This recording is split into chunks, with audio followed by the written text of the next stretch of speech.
Ora, boas malta, bem-vindos para mais um Ponto Break. Hoje não estamos aqui para falar sobre apostas, mas sim fazer a nossa previsão para o Australia Open 2026. Como normalmente acontece nos Grandes Slams e Masters 1000, nós respondemos às três perguntas. Quem será o favorito ao título e aonde está o valor para se apostar no campeão ou campeã do Australia Open? Quem será a desilusão e a surpresa desta edição do Australia Open? Antes disso, pedir o like, subscrição no canal, que ative as notificações para não perderem novos conteúdos.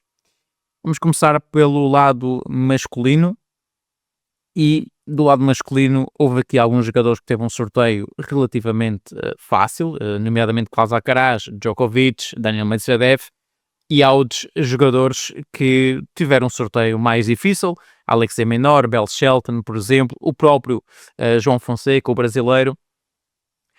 No entanto, olhando para o mercado, conseguimos perceber que o mercado está a dar favoritismo ao Jannik Sinner, é bicampeão, vai tentar aqui fazer aquilo que poucos conseguiram, que é ganhar 3 vezes seguidas o Australia Open. Está com modo 1,85, eu muito honestamente acho que é um modo relativamente baixa, parte como favorito, está a jogar bem, venceu muita coisa o ano passado, nomeadamente o NIT Finals, mas não terminou como número 1 da hierarquia mundial. Este título foi para o Carlos Alcaraz. É um jogador que vi aqui alguns jogos e alguma preparação, alguns treinos, e parece estar a afinar ali alguns pontos do seu jogo, principalmente em cortar os pontos, não bolas tão profundas, mais ali meio corte, não é? Normalmente dentro do ténis, uma inside out, bolas normalmente com uma profundidade diferente e variar claramente em termos de dosagem dessa mesma agressividade, dessa profundidade. Em termos de favorito, acredito que o Sinner acaba por ser o favorito. No entanto, em termos de valor, não parece que o valor esteja do lado do Sinner, mas sim do lado do Carlos Alcaraz. Embora esta odd 2,75 já esteve mais alta e eu gostava do modo ali a rondar a 3 para estar a favor do Carlos Alcaraz. 2,75 diria que a odd justa seria ali à volta de 2,50, 2,75 tem algum valor, acredito que pelo sorteio e ficou de um lado relativamente fácil, acredito que ele vai ter possibilidade de chegar à final e, por exemplo, o Carlos Alcaraz, para vocês terem uma ideia, em termos do caminho, primeira ronda temos um Altman, um jogador da casa, depois tens o alemão Alfman na segunda ronda, numa terceira ronda tens um Mutet, que não esteve bem fisicamente e teve algumas desistências, ou o Sebastian Corda, tens o Tommy Paul ou o David Fokina, nos quartos de final tens um Bublik ou um Alex de Minaur, nas meias finais tens um Zverev, um Daniel Medvedev ou um Félix Auger-Aliassime, e na final tens o Jannik Sinner ou Novak Djokovic. Já o Sinner, por exemplo, na primeira ronda tem o Gaston, tem o Duckworth, um jogador da casa. Na terceira ronda, um João Fonseca, que é sempre um jogador perigoso. Na quarta ronda, um Karen Khachanov ou um Derdery. Acredito que mais o Karen Khachanov será aqui um jogador mais difícil. Nos quartos de final tens um Bell Shelton ou um Casper Ruud. Casper Ruud, que por exemplo, não sei se sabem, mas a mulher está grávida e para aquilo que se projeta, o filho vai nascer na altura que o Australia Open está a decorrer, por isso não sei até que ponto ele vai estar 100% focado no torneio, sem ver essas distrações que são normais, e eu acho muito bem. Nas meias finais pode apanhar um Djokovic ou um Lorenzo Musetti ou um Taylor Fritz, e na final um Carlos Alcaraz ou um Alexander Zverev. Tendo em conta isto, eu colocaria-me em termos de valor a favor do Carlos Alcaraz a longo prazo.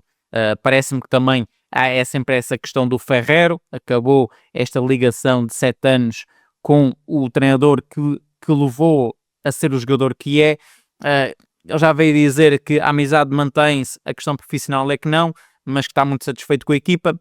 Vamos ver se no corte é exatamente isso que acontece, porque olhar para a tribuna e ver lá um Ferrero, além de ser amigo, ser um jogador, um treinador que sempre o acompanhou desde sempre, e não vê-lo lá nos primeiros jogos poderá causar aqui alguma estranheza. Em termos de jogador que poderá surpreender, na minha opinião, aqui há vários jogadores, na minha opinião, que podem surpreender, desde um Bublik, por exemplo, um jogador que normalmente seja agressivo no fundo do corte, mas parece-me que olhando um Daniil Medvedev e aquilo que conseguiu fazer e foi campeão em Brisbane, está a voltar a ter aquela confiança de volta e é um jogador que, por exemplo, aparece aqui com uma odd a rondar 30. Só para terem uma ideia, até o Djokovic é mais provável de ganhar este Australia Open, embora eu acho que o Djokovic tenha aqui algumas dificuldades, principalmente quando aparecer ali um Mensik e um Huberto Hurkacz, acredito que poderá ter aqui algumas dificuldades. E esses jogadores aparecem já numa quarta ronda. Por isso aqui vamos ver, e tem ali um Pedro Martínez ou um Brandon Nakashima, que jogou a final de Brisbane, onde perdeu para o Medvedev, numa terceira ronda. Por isso aqui o Djokovic anda a pisar aqui em ovos, como a gente costuma dizer, não está nas melhores condições físicas, porque até vos digo que ele tinha uma sessão de treino e demorou sensivelmente 10 minutos, 10 a 15 minutos, porque sentiu-se um desconforto ali nas costas e acabou por abandonar o treino, por isso vamos ver também fisicamente como é que o Djokovic vai estar, porque não participou nestes torneios preparatórios, como a gente costuma dizer. Além disso, sabemos que Novak Djokovic, mais ano, menos ano, está para se apresentar. Claro que o objetivo será os Jogos Olímpicos, como ele já disse e muito bem. Agora, é um jogador que tem toda a experiência, um jogador que já ganhou aqui inúmeras vezes. É um jogador que, estando bem fisicamente, poderá chegar relativamente longe. Mas eu acho que quando entrar ali em rota de colisão com o Sinner, com o Alcaraz, com um jogador com um Huberto Hurkacz, por exemplo, que também vem de lesão, mas é um jogador perigoso pela forma de jogar que ele tem, é um autêntico polvo dentro do corte, serve muito bem. E depois é a questão das temperaturas, a questão das lesões, as temperaturas altas. Vamos ter aqui vários indicadores importantes a analisar ao longo deste torneio. Em termos de primeiro top 10 a cair, diria que será Bell Shelton. Porquê que eu digo Bell Shelton? Porque o Bell Shelton logo na primeira ronda tem um Hugo Humberto pela frente, um jogador perigoso, por isso cuidado. Depois temos na segunda ronda o Gael Monfils, que é verdade que é um jogador já veterano, não tem uma grande resistência física e também tem sentido aqui alguns desconfortos a nível muscular. Mas numa terceira ronda tem um Vacheiro, por exemplo, um Monegasco. Na quarta ronda tens o Casper Ruud ou um Denis Shapovalov e nas quartas de final tens um Yannick Sinner. Por isso acredito que o primeiro top 10 a cair será Bell Shelton. Partimos para o lado das mulheres e o lado das mulheres é diferente, não é? As cotações são diferentes, há mais imprevisibilidade do lado das mulheres e é natural, não é que elas valem menos, mas é mais difícil de prever o que é que vai acontecer no lado das mulheres, mas muito honestamente acho que esta odd a favor da Sabalenka tem muito valor e é a jogadora que destaca-se aqui como favorita. E é um favoritismo ali quase no modo 3, 2,85. A Sabalenka está para ganhar o Australia Open, como o Alcaraz está para ganhar o Australia Open na vertente masculina, mas acredito que aqui a Sabalenka tem mais chances. Isto porquê? Porque a segunda jogadora é a Iga Swiatek, que está com uma odd 7. Eu acho que a odd da Swiatek é uma odd relativamente alta, aponto também para a Anisimova, que é uma jogadora que pode surpreender, e aqui já vou revelar um pouco. A Dark Horse, para mim, é a Anisimova. A Mira Andreeva não coloco, embora é uma jogadora que também podia aparecer aqui, não coloco. Osaka, uma Dark Horse também interessante, já ganhou o Australia Open, tem experiência e parece que o seu velho ténis está de volta, embora a questão emocional é sempre algo que atrapalha a Osaka dentro e principalmente fora dos cortes. A Sabalenka, numa primeira ronda, joga contra uma qualifier, depois na segunda ronda apanha uma Pavlyuchenkova, que atenção, a russa é uma jogadora que mete muita intensidade, mas depois perde na questão física. Terceira ronda, uma Raducanu, que é capaz do melhor e do pior, nunca sabemos o que é que pode dar. Numa quarta ronda, uma Clara Townsend ou uma Nboku. Quartos de final temos uma Paulini ou uma Alexandrova, e aqui já começa a entrar as jogadoras mais difíceis ou que poderão dificultar mais a vida à Sabalenka. Nas meias finais temos uma Coco Gauff ou uma Mira Andreeva. E na final, uma Iga Swiatek, uma Anisimova ou uma Rybakina.